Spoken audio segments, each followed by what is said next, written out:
Today we're gonna be talking about some of the scariest horror games you can play right now. These games aren't just like fun horror stuff, but games that will actually make you scared, maybe make you check your door, and even mentally exhaust you. So let's get into it. First game I'm gonna talk about is Silent Hill 4, The Room. So Silent Hill 4 The Room, it's really different from every other game in the series. It does not start with a big town covered in fog. It starts with a small boring apartment that feels normal at first. And that is what makes it so creepy. You play as Henry. He's a regular guy who wakes up one day and finds his door locked from the inside. The windows are sealed like prison bars. The chain on the door looks old and cold. There's a note slipped under the door that says, well, he's trapped. And from that moment on, the place that should feel safe slowly becomes the worst part of the game. What makes Silent Hill 4 stand out is how the apartment changes over time. At first, it feels like a quiet place to rest between levels, but later it becomes haunted, dirty, and unsafe. The fridge starts making strange sounds, the bathroom gets darker every time you open it, the walls get stains that look like they're spreading. The radio noises and whispers come out of nowhere. You start to hate returning to the apartment because it stops being a place it stops being a home and starts feeling like something alive. This is one of the only horror games where your safe zone becomes your enemy, and the game now lets you relax again. One of the main gameplay twists is the holes that open up in the bathroom wall and later in the bedroom walls as well. You crawl into these long, tight tunnels and end up in different worlds that feel broken and very sad. Every area looks like a memory someone tried to forget. You meet the ghosts of people who were killed by Walter, and these ghosts are not normal enemies. You cannot kill them. They float behind you, shaking and dragging themselves across the floor, and they keep coming no matter how far you run. The more they touch you, the more your health drains. It gives the whole game a slow, heavy kind of fear, like something that does not stop chasing you. Another thing that stands out is the connection to Walter Sullivan. The game slowly explains who he is, how he grew up, and why he wants to finish his ritual instead of just throwing monsters at you. The story builds this one man into a real threat. Everything you see in the dream, the world feels tied to his past. The school, the forest, the subway, all of it feels like you're walking through scars of his childhood. It makes the horror feel grounded and sad instead of just loud and bloody. Honestly, everything about Silent Hill 4 feels sick, lonely, and closed in. It's not about jump scares, it's about being stuck with no way out and feeling the walls push in inch by inch. Next, let's talk about Amnesia: The Dark Descent. We have to talk about the granddaddy of all scary games, which is Amnesia: The Dark Descent, and honestly, if you haven't played this one, you're lucky because it basically traumatized a whole generation of gamers back when it came out. You play as this guy named Daniel who wakes up in a super creepy old castle called Benberg, and he has no idea who he is or why is he here. Classic case of amnesia, honestly. It sounds like a typical story, but the atmosphere is just so heavy and thick that you feel like you're choking the whole time you're playing. The biggest reason this game is a nightmare is that you are completely helpless and weak. In most video games you get a gun or a sword or at least a stick to hit the bad guys with, but in this one you have literally nothing at all. You are just a regular guy wearing weird old clothes, and if you see a monster you have to run away and hide in a dark corner or inside a closet and just pray that he goes away. Honestly, it's the worst feeling in the world to hear the monster walking around at night outside the door while you're crouching in the dark just waiting to die. Then you have the sanity system, which is this mechanic where your character literally goes crazy if he stands in the dark for too long or looks at scary things. You have to balance this because if you turn on your lantern, the monsters can see you, but if you stay in the dark, your screen starts getting blurry and wobbling around and you hear bugs crawling inside your head. It makes you feel physically sick and dizzy just watching it happen, and sometimes your character just falls over because he's so scared. Also, I have to talk about the water part because everyone who played this game exactly knows what I'm talking about. There's a section where the hallway is flooded and there's an invisible water monster that you cannot see at all. You only see the splashes in the water coming towards you, and you have to jump on boxes to stay safe. And it's pure panic because you hear the splashes getting faster and faster behind you. It's honestly one of the most stressful levels in the history of video games, and I almost quit playing it right there. The monsters themselves are so gross and disturbing because their faces are all like messed up and their jaws hang loose and they make this terrible groaning sounds. The game tells you not to look at them because looking at them drains your sanity, so you have to stare at the wall or the floor while a nightmare creature is chasing you down a hallway. The sound design is honestly really what sells it because you hear footsteps and wind and door cracking open when nobody is there, and it makes you paranoid really. And well, by the end of the game you're just exhausted because your heart has been racing for hours and you feel like you just ran a marathon even though you're just sitting in a chair in front of your PC. It's really a masterpiece of horror, but it's also purely miserable to play because it never gives you a break and it never lets you feel safe for even one single second. Next I'm going to be talking about I Have No Mouth and I Must Scream. So I Have No Mouth and I Must Scream is one of those horror games that hits you in a way most modern games don't even really try. It's based on an old sci-fi story from the 60s and the whole thing feels like someone took a nightmare about the end of the world and turned it up into a playable punishment. There is no zombie outbreak, no ghosts jumping out of closets, nothing feels like that. The whole world is already dead. The only thing left is a supercomputer named AM, and this thing hates humans so much that it keeps 5 survivors alive just to torture them forever. And what makes this game so uncomfortable is not the cheap scares, it's the idea behind it. AM can control everything. It can create fake worlds, twist memories, change bodies, and mess with your mind in ways that feel really unfair. You're not fighting a monster, you're just dealing with something that knows every bad thing about you and uses it against you. Each of the 5 characters have their own chapter, and every chapter feels like a personal nightmare built from their past mistakes, fears, and guilt. You have Garster stuck in a world that feels like an old memory of loneliness and regret. You have Benny, who used to be a cruel man and is now turned into something barely human, forced to face a world built around hunger and suffering. Ellen has to face her trauma in a place full of yellow walls and cold machinery. Nimdok is trapped in a scenario tied to old war crimes, and his whole chapter feels like stepping into a part of history most people don't even want to think about. And Ted is thrown into this twisted castle where nothing feels safe, and his own paranoia is used against him. The gameplay is really just simple point and click stuff, but the weight of the game comes from the choices you have to make. Every choice feels like you're pushing through a heavy moral fog. You're essentially trying to help each character face what's wrong inside them. Even though AM keeps trying to break them down, some paths feel hopeless on purpose, and that adds to the whole mood of the game. It's really less about winning and more about trying to hold on to a tiny bit of humanity when everything around you is just rotten and cruel.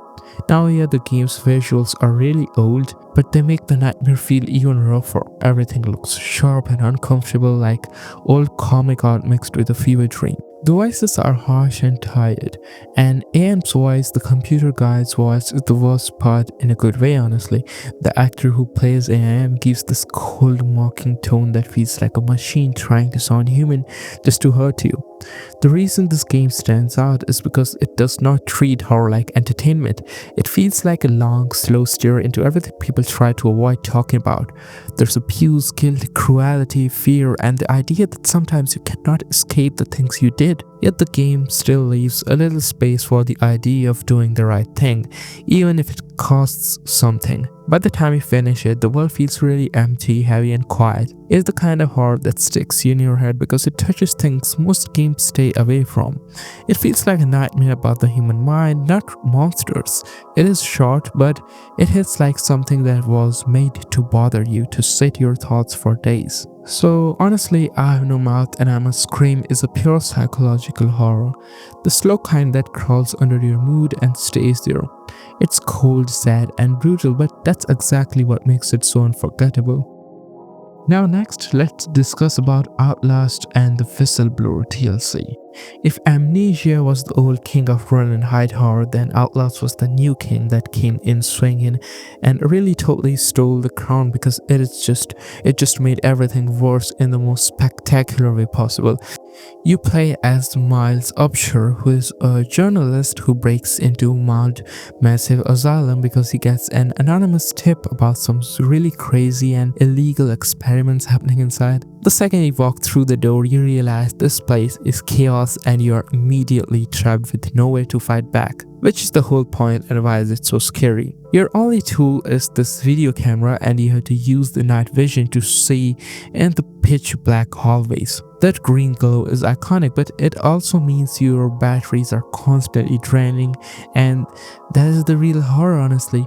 Finding those tiny batteries while a giant dude is chasing you is the most stressful scavenger hunt in gaming history, I swear.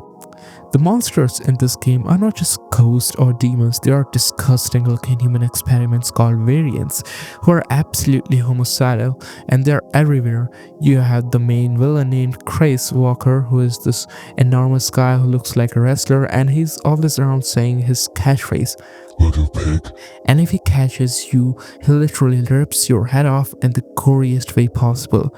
Then you meet Dr. Traeger, who is the most insane guy ever, and he decides he does not like your fingers, and you know what it is, he just snips them right off with giant shears. It's so gross and painful, and it makes you wanna destroy your controller across the room. And that is just the main game. Then we get to the Whistleblower DLC, which somehow manages to turn the dialogue past the maximum limit. In this one, you play as Waylon Park, who is this guy who sent the email to Miles in the first place, and you get to see how the whole asylum outbreak started. Also, the DLC introduces Eddie Gluskin, who is called this Groom, and he's honestly one of the most terrifying villains ever put in a game because his whole plan is to find a perfect wife by mutilating people in a seriously gross way. It's so much more disturbing and violent than the main game, and it proves that the only thing worse than a scary asylum is a scary asylum that is actually getting worse in front of your eyes. The whole experience is just brutal with non-stop running and hiding lockers under beds, and honestly, it's a miracle anyone finishes this game without needing a very long nap or maybe a new pair of pants because it's pure terrifying action from start to finish. Next, let's talk about Alien Isolation. And now this game is so scary because it takes the monsters from the first movie, which is one of the most terrifying things ever made, and it puts you right in a room with it and says good luck. You play as Amanda Ripley, who's the daughter of Ellen Ripley, and she's trying to figure out what happened to her mom, which is a cool story, but honestly you barely care about the plot because you're too busy sweating. You're stuck on this huge broken down space station called the Sevastopol, and everything looks all retro and 70-ish, which is a cool look, but it's also creepy and run down. The station is full of dangerous people and these scary robots, but the real star of the show is the thing that makes you want to uninstall the game immediately, is the xenomorph himself. This alien is honestly the best horror movie monster that has ever been put into a video game, and this thing is truly terrifying because it's unscripted, which means it does not follow a set path. It's basically the smartest hunter you have ever seen, and if you keep running, it learns that you run and it will cut you off, and if you keep hiding in the same locker, it will find you there next time. It literally gets smarter and learns your habits, your hiding tricks, so you constantly have to change how you play, which is just exhausting. And your only real friend is the motion tracker, which is that little radar thing that goes ping ping ping, but that little noise is actually the most stressful sound in the history of all the sounds. It tells you how exactly close the alien is, but it's not fast enough to tell you where it's coming from, and sometimes you see the bleep right above you, which means it's in the vents and it's about to drop down onto your face and end your whole life. You spend the entire game crouching under tables and walking slowly in the dark, and you're just hoping that the terrifying creature does not smell you or hear your breath. Also, you eventually get a flamethrower, but you need to know that this is not a weapon. You're not supposed to kill it with fire. The flamethrower is just honestly a really expensive cigarette lighter that you can use to scare the alien away for exactly 3 seconds. And then you have to run for your dear life again because it comes back even angrier than before. It's honestly one of those games that makes your neck hurt from this constantly looking up, because you know that thing is in the air vents waiting for the perfect time to drop down and ruin your day and your life. This game is too long and too stressful, but that's exactly why it's one of the purest nightmares ever made. Next, let's talk about Visage. So Visage is the kind of horror game that feels like stepping into someone's private nightmare. It takes place inside one single house, but the way the house changes makes it feel bigger than any other open world game. The rooms are normal at first, plain walls, old family pictures, quiet hallways. But the longer you stay, the more the house turns into this slow, choking maze that honestly feels wrong in ways you cannot easily explain. The fear in this game does not hit fast, it builds up in layers, like the house is watching you and waiting for the right moment to close in. What sets Visage apart is the detail in how the house reacts to you. Lights really flicker when you walk by them. Doors you just close open again on their own. You hear footsteps above you even though you know no one is supposed to be there. Sometimes you hear breathing right behind you like something is standing close, but when you turn around the hallway is empty. The game uses sound in a very quiet, controlled way. You never get blasted by loud jump scares. Instead you hear tiny sounds that get stuck in your nerves. A creak, a whisper, a soft knock on the bathroom door. It feels like the house is stretching into your head. And the game is split into chapters based on different people who lived in the house, and each chapter feels like walking into that person's worst memory. The Dwayne chapter has this heavy, depressed mood with shadows following you around like they want to take you with them. The Lucy chapter feels like a family story gone wrong, with drawings on the walls showing a friend that should not exist. Her chapter is full of childlike fear that hits harder because of how innocent it looks. Then there's the Dolores chapter, which is probably the one players remember the most and never forget. Her world feels broken and sick, like the house keeps looping around itself while her voice echoes through the halls. It gives you the sense that she's watching you the whole time, even when you cannot see her. Also, Visage also has this big mechanic of the sanity system like Amnesia, but a bit more subtle. Your characters lose their sanity when you stand in the dark too long, or when you look at things you should not be looking at. And when your sanity drops, the house becomes more dangerous. The lights shut off faster, the sounds get louder, the shadows move in corners of your screen, and the ghosts show up more often. It pushes you to keep moving, but every step feels like walking deeper into a place you should have left long ago. Also, the ghosts in Visage are not loud, screaming monsters. They move in this slow, uncomfortable way, like people who have been suffering for too long. They appear in doorway without a warning, or in the corner of a mirror when you look at your own reflection. They feel sad, angry, and tired all at once, and that makes them even more harder to deal with. When one of them follows you, you can hear her breath and the tapping of her feet behind you, and it feels like she's just inches away from touching your back. The house itself becomes the main villain. Doors vanish, rooms change shape. A closet you walked past 20 times suddenly leads somewhere completely different. Sometimes the walls feel too close, sometimes the hallways feel too long, and the lighting makes everything feel slightly off, like the house was pulled apart and put back together wrong. What makes Visage stand out is how honest the horror feels. It does not rely on cheap tricks, it gives you space that feels real and slowly fills it with things that should not really frankly exist. And because everything happens inside a normal house, it gets under your skin even more. By the time you finish the game, the place feels burnt into your memory, like a nightmare house you once walked through and never want to see again. Now let's talk about Dead Space 2023 remake. So Dead Space is about fighting bad, but fighting back in the most absolutely gruesome and stressful way possible. We are talking about the 2023 remake here, and they took the original Nightmare and just poured gasoline on it and lit it on fire.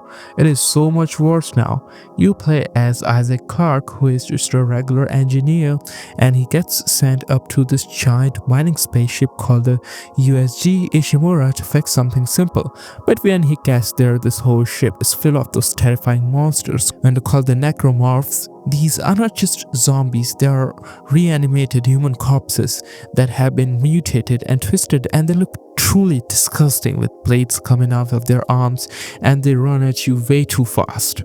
The thing about this game is that you cannot just shoot at the monsters in the head or you'll run out of ammo and look really stupid. The game forces you to use what they call strategic dismemberment, which means you have to place your plasma cutter and your other mining tools to chop off their arms and legs and tentacles to stop them down. The remake made this even grosser with new peeling system where you see their skin and muscle and bone peeling off when you shoot them, and it looks so real and so painful. It's like you're fighting walking meat puzzles and you have to chop the right piece off or they just keep coming at you. And speaking of cheating, the remake added this thing called the Intensity Director, and I swear this thing is pure evil. It is basically the game's brain, and it watches you and it watches how you play, and it actively tries to mess you up. You can clear a room and walk back through 5 minutes later thinking you're safe, and the Intensity Director says nope, it just spawns monster right behind you out of a vent, or makes a pipe burst steam in your face for a quick jump scare. It kinda like guarantees that you're never ever safe, no matter how many times you clear an area, which is the peak nightmare status. Also, the atmosphere is just so thick with the freaking dread, and the 3D audio means you hear the necromorphs skittering in the vents above you or running down the corridor behind you, and you have no idea where they are coming from until they burst out and scream in your face. Isaac is actually talking in this version, which is a change from the old game, and you get to hear him slowly lose his mind as the hallucinations from Marco take over and he yells at his dead people. It's honestly a rough ride for poor Isaac, but it's the perfect nightmare for the rest of us to experience.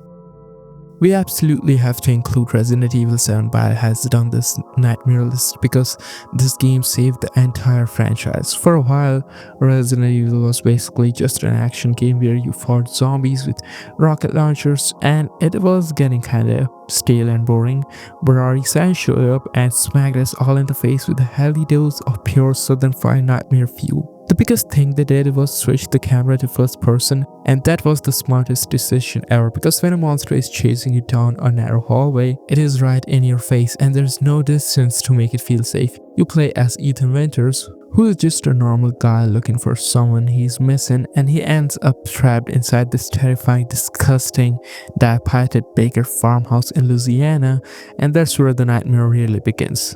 The Baker family are really the stars of the show here, and they are truly terrifying because they're absolutely insane and they're completely unkillable. Jack Baker is the dad, and he's the definition of relentless pursuer because he just follows you everywhere, popping out of walls, chasing you through the corridors, and just taunting you the whole time. You can shoot him a bunch of times, but he just gets back up and laughs at you, and that feeling of facing an unkillable enemy is exactly where this game belongs next to Amnesia and Alien Isolation.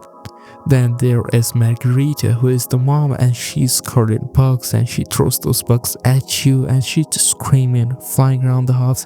And honestly, the bug part is the grossest thing because nobody wants to deal with a horde of giant insects. The Baker house itself is a character too because it is covered in mold and grime, and the whole thing feels wet and swampy and claustrophobic. Every door you unlock just leads to another even darker and smaller room full of more horrors. The game is super gory, heavy right from the start, and I mean, you watch your main character get his hand completely cut off in the first hour, and he just staples back them in and keeps going because that is just a Tuesday night for Ethan Winters. It's a terrifying return to form for horror, and it's non-stop stress because you're trapped in a house with psychotic, unkillable family who just want to turn you into their next meal. Next, let's talk about Fatal Frame 2 Crimson Butterfly. So, Fatal Frame 2 came out in 2003 and it hits in a way that only early 2000s Japanese horror could.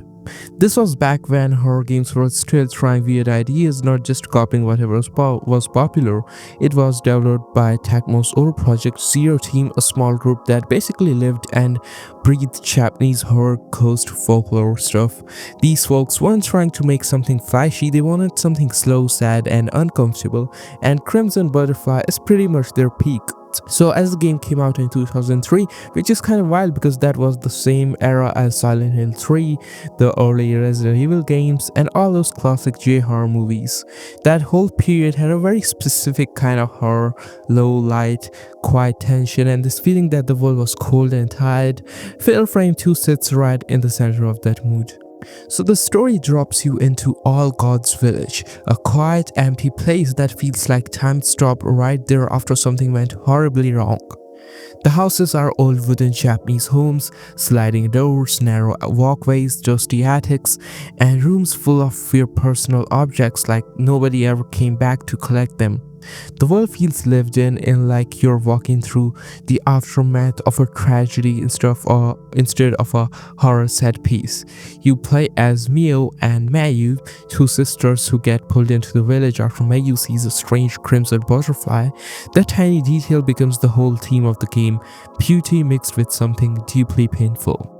And the village didn't die because of the coast, it died because of a ritual involving twins, sacrifice, and people believing that could hold back the crimson abyss. And the story doesn't throw this at you all at once. You piece it together through old diaries, photos, tapes, and the ghosts themselves. It's the kind of horror where the more you understand, the worse it really gets. The gameplay uses the camera obscura, which honestly is still one of the smartest horror mechanics ever made. You don't get to swing a sword or shoot a gun. The only way to fight is by taking pictures, and the closer the ghost gets, the more damage you do. That means the game forces you to face your fear directly, literally waiting for a ghost to get inches from your face before you hit the shutter. Now it's honestly kinda messed up, but in a really good way because it flips the usual survival horror idea. Also, the ghosts in Crimson Butterfly are also handled differently than most games.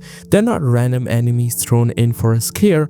Each one has a story, a name, a reason they're stuck. Some died in the ritual, some tried to escape, some couldn't accept what happened to their loved ones. When you fight them, it doesn't feel like kill the monster type stuff. It feels like interrupting someone's lingering pain. People always talk about Sei and Ye, the twins connected to the ritual. Sei becomes one of the most iconic ghosts in the series, not because she screams or jumps out, but because she moves calmly, almost softly, with this eerie smile. You can tell she isn't attacking out of rage. She's stuck in a loop of her own death, unable to move forward.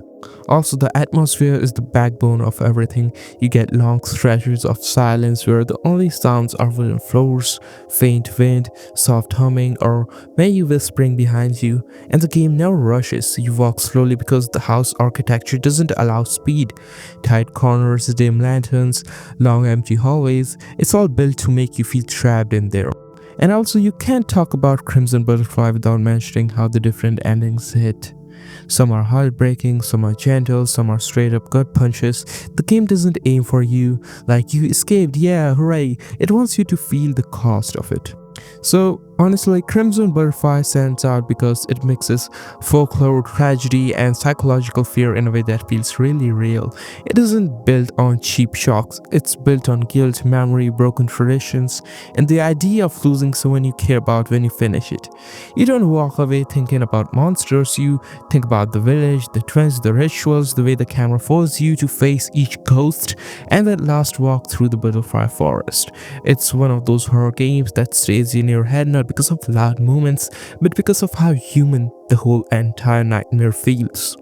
Next, let's talk about Condemned Criminal Origins. If you want a completely different kind of nightmare where you are scared because the monsters are just really angry messed up people with pipes, you absolutely have to talk about Condemned Criminal Origins. This game is so much darker and grimier than all the sci-fi and haunted house games we just talked about because it puts you right into the middle of a broken city full of psychotic people who wanna beat you to your death.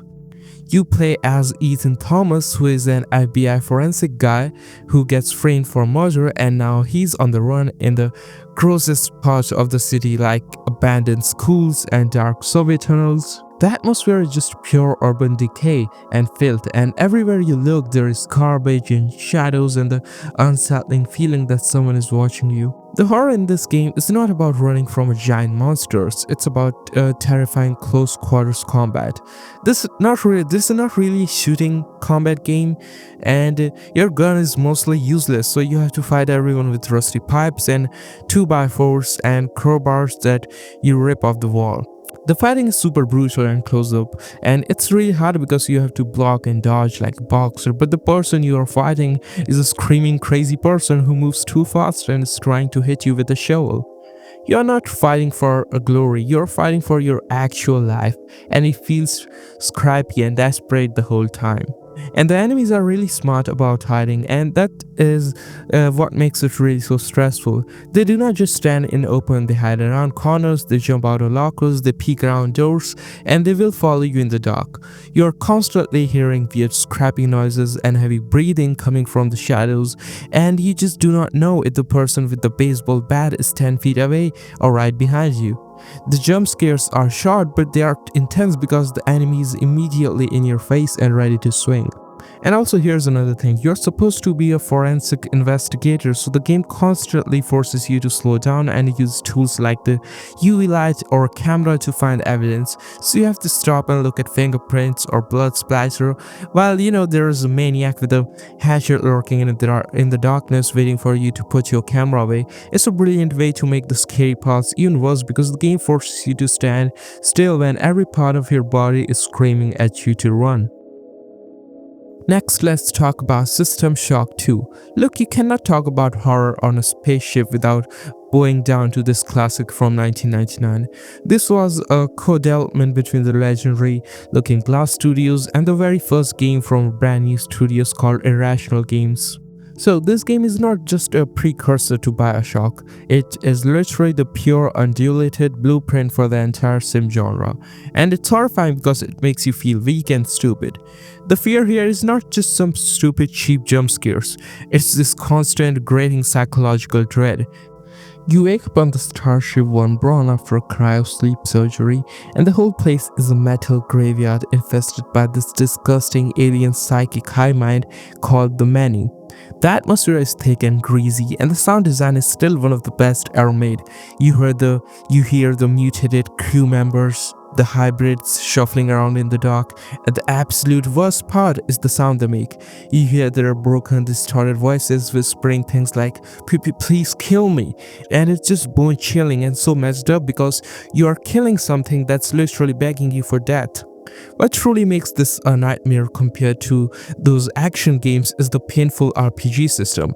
You do not just pick up a gun and start shooting, you have to spend currency to level up your skills like hacking or weapon proficiency just to be able to use the basic pistol effectively. If you pick the wrong starting military branch or specialize in the wrong skill tree, you're basically screwed for the entire game because you're constantly running out of ammo, your weapons literally break from repeated use, and you have to repair them with the maintenance tools, and this forces you to grab that clunky wrench and get into brutal, desperate close combat with the monsters. That helplessness is a deliberate and a genius design choice by Levin's team. And then there's Shodan. Man, this narcissistic AI, the sentient, hyper-optimized data access network, she's constantly in your head. She does not just try to kill you, but she actively works to break your mind, taunting you and manipulating you with her iconic glitchy voice line like, "Look at you, hacker, a pathetic creature of flesh and blood." And then now sadly this game was commercially a flop back when it came out in the late 90s, believe it or not, because people were playing other games, but every developer who did play it realized this was the future. This game is the direct reason you have classics like Deus Ex and the original Prey, and of course Bioshock.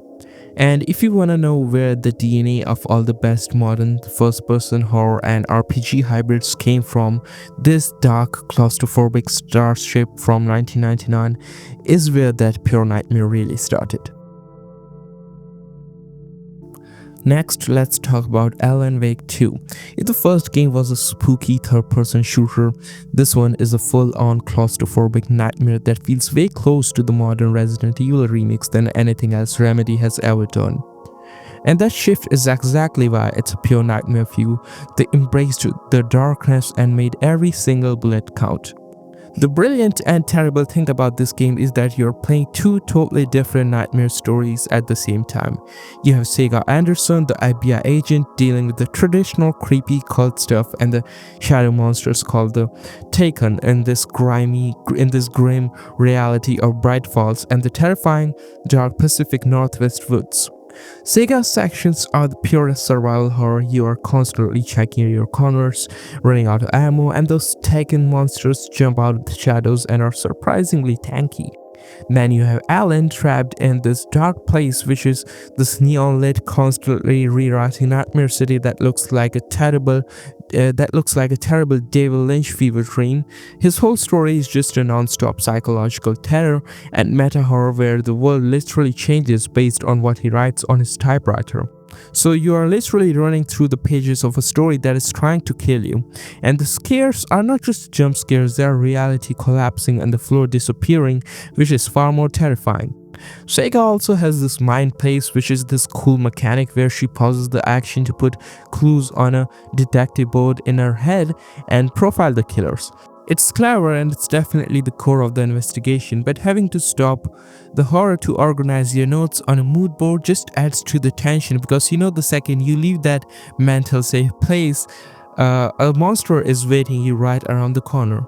Remedy went all in on the VNS here with this amazing super tense live action cutscenes that blend seamlessly into the gameplay and these stupid musical numbers that pop out of nowhere just to freak you out even more. It proves that the most terrifying thing in a game can be the story itself, and the line between what's real and what just a story totally disappears, and that's why this is a true modern nightmare. Next game, let's talk about SOMA. So yeah, SOMA is one of those games where the horror isn't really about monsters jumping out or whatever. It's made by Frictional Games, the same guys who did Amnesia, but this one hits way different. When this game came out in 2015, a lot of horror games were just trying to be loud or streamer scary, you know what I mean? SOMA didn't care about that. It went for that slow brain stuck kind of fear. You play as this dude, Simon, who just wants to get a brain scan after a car accident. Pretty normal setup, nothing crazy, and then he wakes up in this underwater research station called Pathos 2. And the place looks rough, like wires everywhere, flickering lights, rust on every surface. The whole place feels like it's been sinking for years. And the thing is, SOMA doesn't even try to pretend this is a normal horror thing.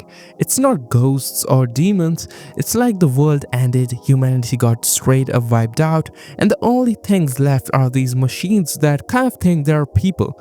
Some of them talk like normal humans, which makes it worse because half the time you can't tell if you are talking to a robot, a recording, or someone who actually believes they're alive in there. The monsters are whatever, honestly. They're creepy to look at, but most of the fear is just the whole station being dead silent. Walking through those hallways with the water cracking above you feels way worse than any jump scare. The conversations in this game feel very real too. Catherine, the scientist you basically drag around in a computer, she's more logical, more than just let's keep going stuff. And someone's like, dude, he's actually freaking out because he keeps learning horrible stuff about what happened to the world and about himself. It's one of the few horror games where the main character reacts like a freaking human who's actually processing trauma instead of being some generic silent dude who isn't afraid of anything. And the writing is like people actually talking through a crisis, trying to understand all this weird stuff about consciousness and copies and what being alive even means. It never feels like the game is giving you a lecture, it's just two people stuck underwater trying to make sense of something impossible. The Palace 2 areas have all this super grounded, low-budget scientific look, not sci-fi clean, more like old tech, screens with static, broken equipments everywhere, handwritten notes pinned up because nobody had time to do anything properly. You see the panic people had before things went bad. You read logs where people are practically begging each other to stay calm. There's a lot of sadness buried in the small things here. And the ocean paths, man, those hit really hard. Walking outside the base with that heavy diving suit on everything, and everything muffled, shadows moving in the distance, but you can't tell if it's just debris or something living. It's not like Bioshock's fancy underwater, it's pitch dark, cold and empty. The kind of empty that makes you feel like you shouldn't be there. One of the coolest things about SOMA is how it never tries to reward you with a big victory scene. The story is heavy and it stays heavy. You make decisions that feel horrible because they kinda are. Sometimes you think you're doing the right thing and the game makes you sit with how messed up the outcome is. When you finish SOMA, you don't feel like, wow, that was a fun horror ride. It's more like you finish it and go, damn. It sticks to your brain for a while. You start thinking about stuff you normally never think about, and that's why people still talk about SOMA. Next game is the Mortuary Assistant. If you want a game that proves that the creepiest thing in the world is just having a really terrible dark job, you absolutely have to talk about the Mortuary Assistant. This game throws you off the giant spaceships and old castles and instead traps you in a single, dark, disgustingly realistic, embalming room, and that claustrophobia alone is a nightmare. You play as Rebecca Owens, who is an apprentice mortician, and your job for the night is simple: embalm some bodies and keep everything clean. But you quickly found out that one of the bodies is possessed by a demon and you have to figure out which one it is. The job itself is already gross because you actually have to perform the detailed, sometimes technical task of embalming correctly, which involves tubing, cutting and injecting fluids into corpses. The tension is ramped up because you are forced to focus intently on a job that involves dead people while terrifying stuff is happening all around you. The reason this game deserves a spot on this list is the randomization mechanic, which is pure genius and pure evil. The game uses procedural generation, which means every single time you start a new shift, the scares are completely different. The game randomly decides which bodies possessed, which specific demonic events are going to happen, and where the jump scares are going to pop up. It's not like you can watch YouTube playthrough and memorize the spots, because the game will just swap the possessed body and change the hallucination to mess with you even more. While you are focused on preparing the body, the game decides to mess with your head using amazing visual tricks. The corpses move, things disappear from the room, and the lights are constantly flickering, which makes you nervous to even look away from your work. Your main goal is not to just finish the embalming. You have to figure out which of the 3 bodies in the room is the one carrying the demon, mark the right demon sigil on the body, and then incinerate the correct one before the time runs out or the demon claims your soul. It's really terrifying high-stakes race against the clock, all happening in this tiny dark tiled room, and you cannot trust your eyes or the shadows for even a second. Next, let's talk about Darkwood. If you think a game with a top-down camera cannot be absolutely terrifying, then you have never spent a single night locked inside the safe house in Darkwood. And trust me, you're lucky that you have not. This terrifying indie gem from the Polish developer Visage Studio is super smart because it uses its camera perspective to ramp up the dread in a way no other game does. See, even though the camera is looking down on you like an old school game, the vision is restricted to this tiny cone of light that follows your character. So the entire dark forest and everything lurking in it is hidden from you. You are constantly hearing things and feeling surrounded, and you feel claustrophobic even on this huge open map, which is just a genius design. The core of the game's nightmare is the devastating day and night cycle. Day is already bad enough because you have to venture out in the strange plague-ridden woods to scavenge for resources and deal with terrifying mutated people and giant dogs that can kill you in just a few hits. You are racing the clock, always running out of resources, but the day is just the setup. Then the night is where the actual pure nightmare really begins. You have to rush back to your safe house and spend the last few minutes frantically barricading every single window and door with furniture and planks, because the things that come out in the dark are absolutely relentless and they are coming for you. Then you spend the next agonizing 10 minutes of real time sitting in the middle of the staring at the screen while the light flicker and you hear these insane noises. Also, the sound design in this game is truly what drives the paranoia. Every creak, every muffled scream in the distance, heavy footsteps, and especially that terrible scratching sound at the wall makes you whip your character around trying to find the source. But you almost never see it until the door is smashed open and you are dead. It's slow, agonizing, psychological burn because you know the house is the only thing protecting you, but you hear that protection slowly being broken down around you. It's cruel, depressing, and bleak survival horror experience that does not care about your feelings, and that heavy, oppressive dread is exactly why this obscure indie horror deserves to be right here on this nightmare list. The Evil Within is one of those games where you can tell the devs were trying to bring back that old school survival horror energy, the kind that actually feels stressful and sweaty, not just loud jump scares. This was Shinji Mikami's big return to horror. Yeah, that Mikami, the guy behind Resident Evil 1 and 4. So the whole game kind of feels like him saying, "Hey, I didn't forget how to mess with your head." The opening drops you right into a murder scene that looks like someone filmed it inside a fever dream. You wake up hanging upside down like a meat. And the game never really chills out after that. Everything feels dirty, like the world is sick. The creatures aren't just monsters, they look like broken people held together by whatever nightmare rules this place runs on. The thing that makes the game hit harder is how unstable the world is. One hallway looks normal, you blink, and now it's full of blood running uphill, like gravity stopped caring. Floors collapse for no reason, rooms twist into each other, and the game keeps dragging you into these new areas without warning. It's like somebody is flipping channels on your sanity.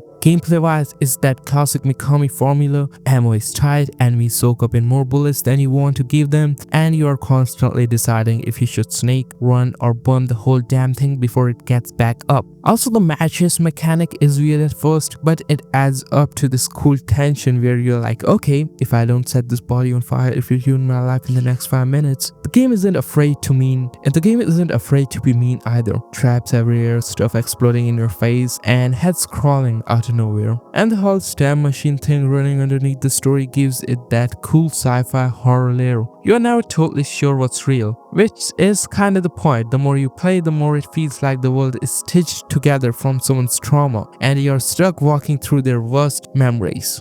And now visually it came out during that PS3, PS4 transition era where everything had that gritty film grain, but here it actually helps the vibe. The lighting is muddy, the shadows feel heavy, and every room looks like you shouldn't stay in longer than 5 minutes. Next game is Until Dawn. This game completely changed the whole cinematic horror choice genre, and it showed that even the best way to make a nightmare is to make the player personally responsible for every single stupid guy who dies. This is Supermassive Games, and they just made a full-on cheesy slasher movie where you control 8 incredibly dumb people stuck in a remote snowy mountain lodge. A year after their friends disappeared, you get all these famous actors playing the roles, and your goal is basically to get as many of them to survive the night as possible. The core idea is that the game completely tricks you, which is brilliant design. Like, you spend the first half of the night thinking you are dealing with some psycho-human killer who is leaving notes and playing tricks, which is already scary, but then halfway through the game goes on, nope, throw that out of the window, and these absolutely terrifying supernatural monsters called the Wendigo show up. They're fast, they're blind, and they are basically unkillable unless you have fire or something, and they make the whole vibe instantly switch from a cheap slasher flick to a desperate monster hunt.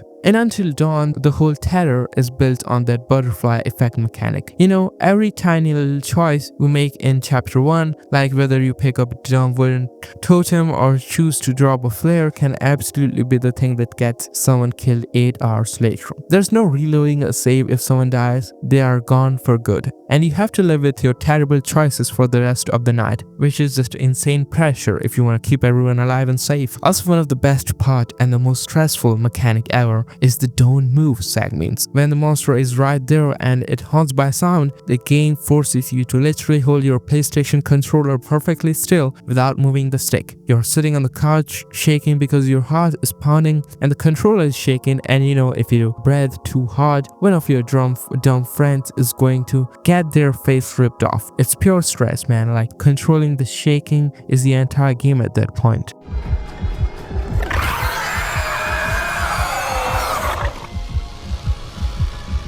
Next, let's talk about Phasmophobia. Phasmophobia is That game you and your friends install thinking it's gonna be goofy, ghost hunting fun, and then suddenly you're all whispering in the dark like someone's actually gonna die in real life. It came out from this tiny indie team, Kinetic Games, and when it dropped during the pandemic, it blew apart because nobody expected a small co-op horror game to be this stressful. The whole deal is simple on paper. You and a couple buddies roll up to a house, a school, a prison, whatever, carrying a cheap ghost hunting gear that looks like it was bought off eBay. EMF reader, spirit box, camera, flashlight, salt, the usual paranormal investigator stuff. But once you step inside and the door creaks shut behind you, the whole vibe changes real fast. Those places feel empty in the worst way. You hear one little footstep somewhere upstairs and the whole squad panics like children. What makes it scary is how quiet it is. There's no loud music telling you something's coming. The game just lets the house breathe. Lets the ghost do its thing, and you never really know when the hunt is gonna start. That's what Phasmophobia really nails better than almost any horror game. It uses silence as a weapon. You hear a cup fall over or a faint breath behind you and you're done. And the ghost types aren't just flavor text, each one acts different. Some will stalk you for a long time, some get angry if you talk too much, some love freezing rooms, some hate groups, and some will pretend to be harmless until suddenly the lights go out and you hear those thumping footsteps running at you. When the hunt starts and your flashlight starts freaking out, everybody just books it up for the nearest closet like cockroaches, and when you die, you see your buddy slump over you and your friends scream because they know they have to finish the job without you. And over the years, the devs have been keeping it updated like crazy. New maps, new ghost behaviors, weather changes, better sound design, new equipments, the prison map, the big asylum. All this stuff made the game feel bigger but also more dangerous because there are many more places for a ghost to hide and stalk you. And the sound design in this game is also really good. Your mic matters. If you talk too loud, the ghost actually hears you and gets pissed when you call its name and it whispers something back through the spirit box. Man, that's nightmare fuel. Next, let's talk about Little Nightmares 1 and 2. Dude, if you want a true psychological, true constant state of panic nightmare horror, we have to talk about Little Nightmares 1 and 2 because this is horror that gets deep inside your brain. Now again, it's not really gore here or jump scares. It's about skill and absolutely nailing that oppressive atmosphere. You're playing as this tiny kid, either 6 in the first game or mono in the second, and the entire world is just wrong, like everything is gigantic, greasy and disgusting and just slightly off center, which makes it terrifying. You are moving through these huge dark kitchens and schools and everything looks broken and dirty. And the atmosphere is just oppressive, you know? It feels like a terrible fever dream you can't wake up from. The enemies are adults, but they are these warped, grotesque giants, right? They are not monsters. They are just twisted humanoids which are like 5 times your size. You have the janitor with the super long arms in the first game who's always reaching out for you in the darkness. And then you have the chefs who are these huge, disgusting, identical dudes who are constantly chopping meat. And they're both terrifying because they are so massive and so moving. And you, the player, are pure prey. You cannot fight back at all. You just have to run and hide under tables and sneak through vents while they stomp around looking for you.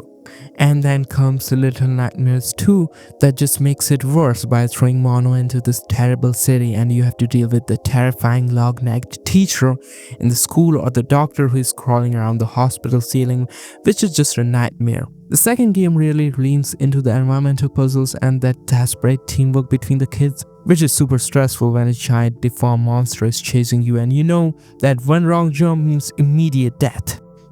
The horror is constant because you're always tiny and always vulnerable. It's this terrifying dread of knowing you're surrounded by these huge, slow-moving, disgusting threats, and all you can do is run and hope they do not see you hiding behind a soup can. Plus, there is no dialogue or explanation, which just makes the whole world feel deeply mysterious and unsettling. And that ambiguity is exactly why this is a pure atmospheric nightmare that sticks with you long after you turn the game off. Next game that we're gonna talk about is Cry of F.E.A.R. Cry of Fear started out as this huge Half-Life 1 mod made by a tiny Swedish team. Back then, most mods were just goofy reskins or simple campaigns, but these guys basically ripped out the Gold's SRC engine apart and rebuilt it into something that felt like a full standalone horror game, and it still looks like Gold SRC, yeah, but somehow that low-res, grainy look makes the whole thing way creepier. Everything feels wrong, like the world is just glitching with your brain.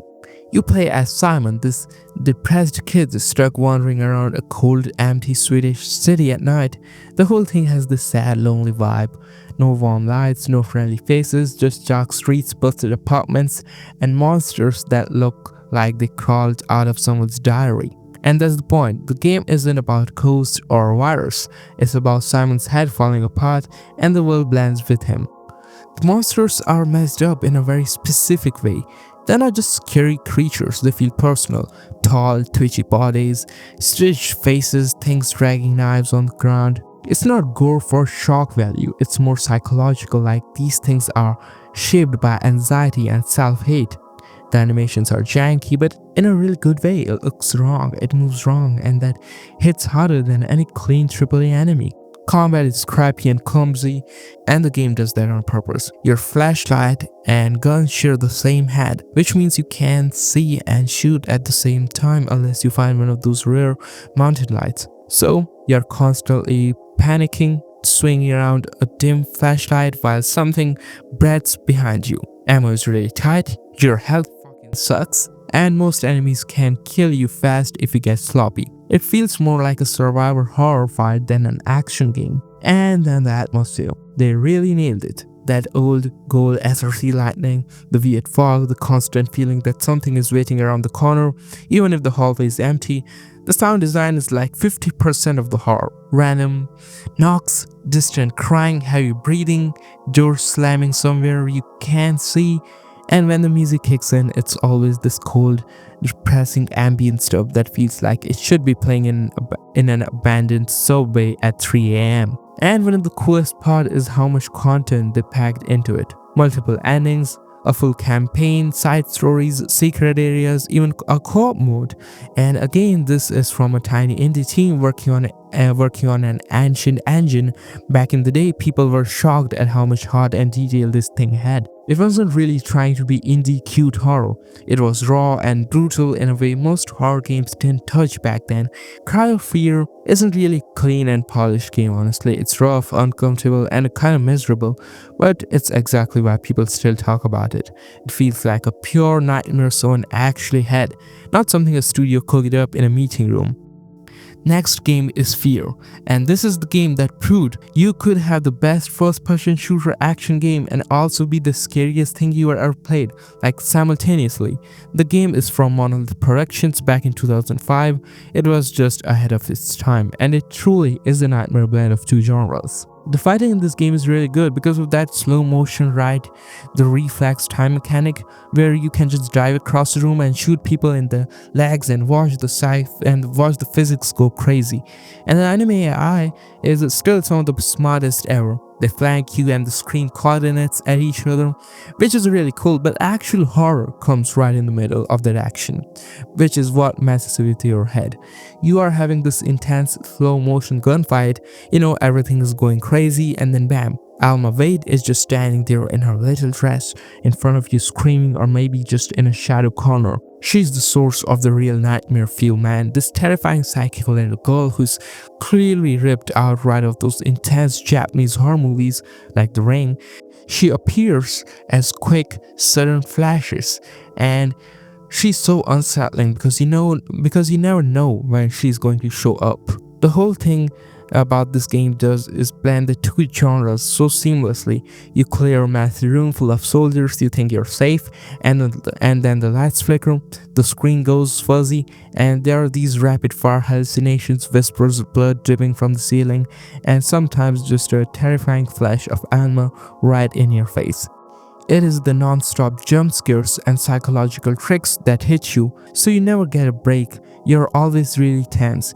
You're mostly moving through these industrial corporate offices and warehouses, but the game is constantly breaking reality around you, so you're walking down a normal hallway, and then suddenly the whole room is just covered in blood and flowing bodies, and you do not even know if it's real or just your mind messing with you. It is a constantly shifting, incredibly stressful FPS that 100% earns its spot on the nightmare list. Next game on the list is Layers of Fear. It came out from Bloober team back when they were still figuring out their whole psychological horror studio identity. This was the game that kinda put them on the map.